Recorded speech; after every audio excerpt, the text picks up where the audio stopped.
Welcome back everyone to the TTS Daily Weekend edition with me, Yi. It's Friday and tomorrow it's SG60, so happy SG60 first. Today, we're just gonna chill. 4 news, nothing too triggering, nothing grim.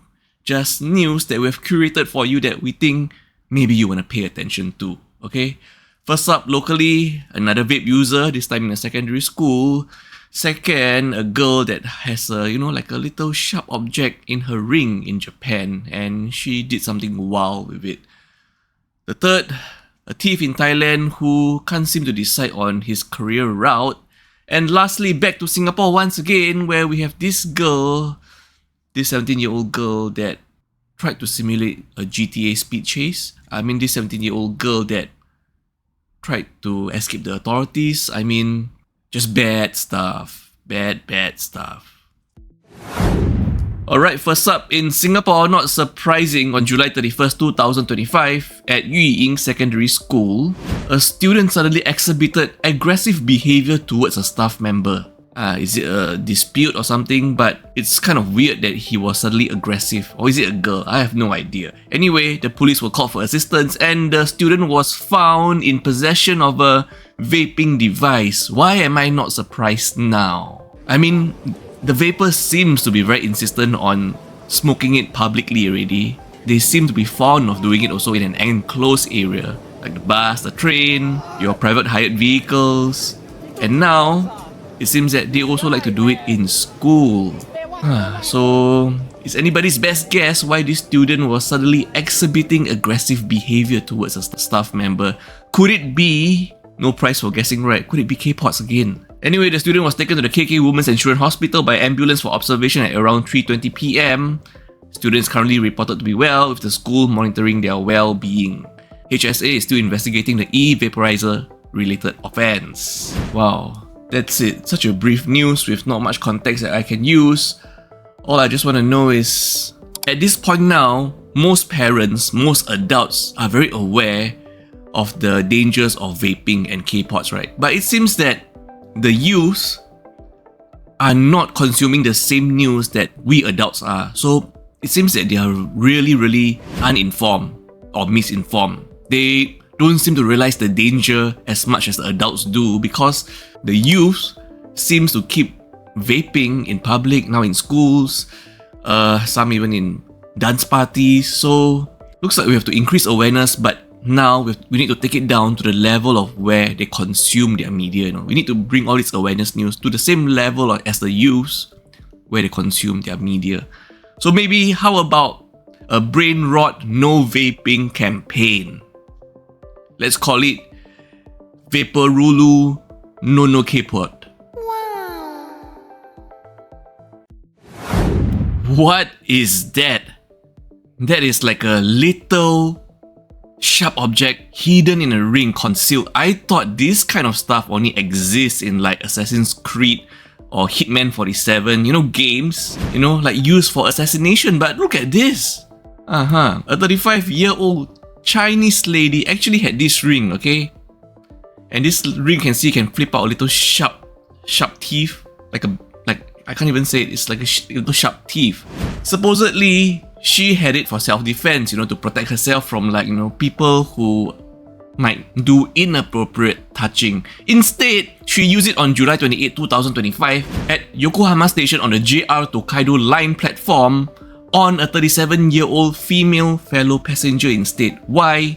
Because apparently this 37-year-old female passenger cut the queue, and that was good enough reason for her to flip out the little sharp teeth. And okay, I do not know where was the Chinese lady aiming at, but the victim sustained a minor injury to her right arm, okay? The little sharp teeth is 6 mm long and is activated by a button. Wow. So I don't even know whether, is this even legal to carry around in Japan? It is really small and it is for self-defense. But I'm no lawyer, so don't quote me on any of this. All I know is this is wild.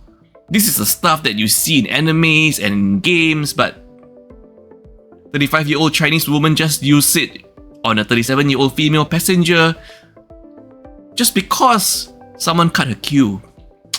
Man, people in Japan also be living in high stress.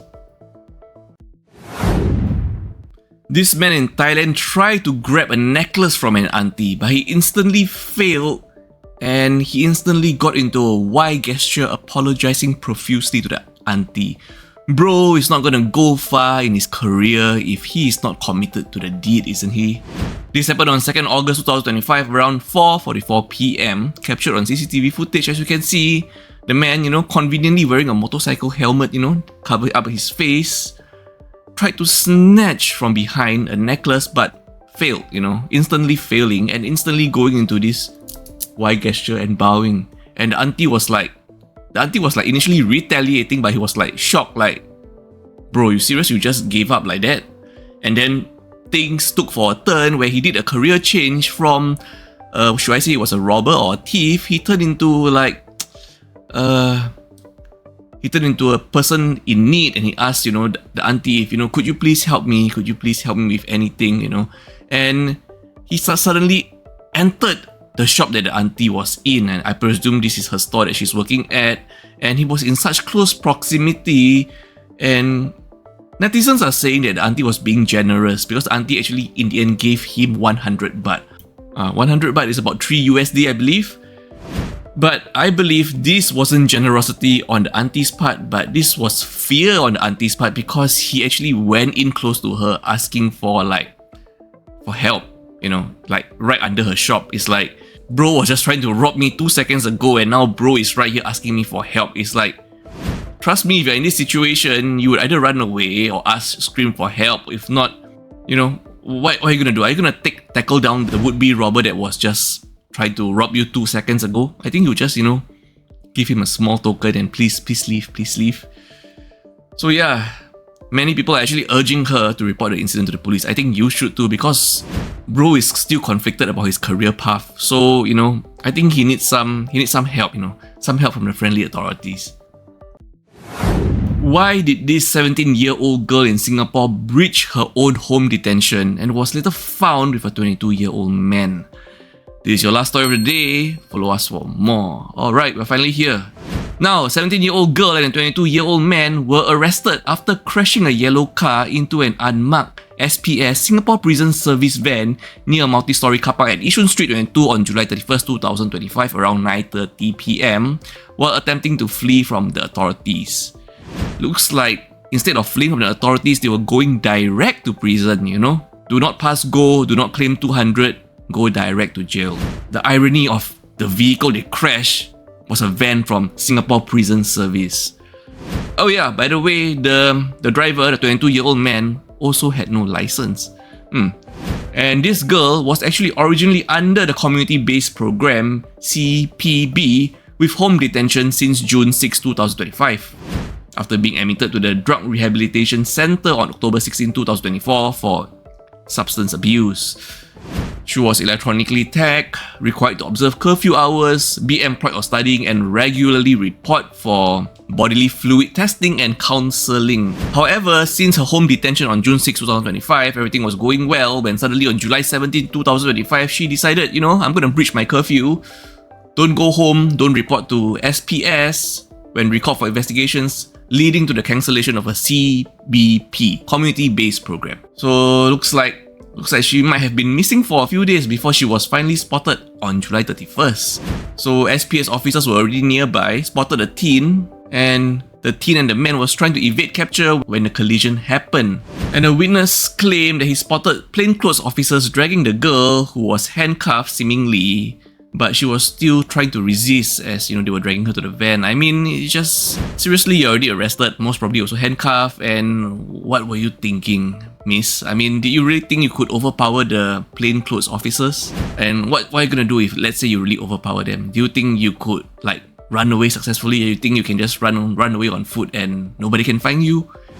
This is Singapore. You won't be able to hide anywhere, you won't be able to run, okay? Singapore is just that small, we have surveillances literally almost everywhere. Okay, at least the witness didn't report the 22-year-old man trying to resist arrest or anything, At least he knows his days are due, he's already caught, There's no point trying to resist arrest, Use some common sense, please. But obviously she didn't use common sense because of why? Because she broke her home detention. She was doing well at home since June 6, but suddenly on July 17, she just decided to, to just nope out of home detention. And what was really the plan here? Okay, anyway, that's it for your Friday TTS Daily. Tomorrow is SG60, so happy SG60, and I'll see you again.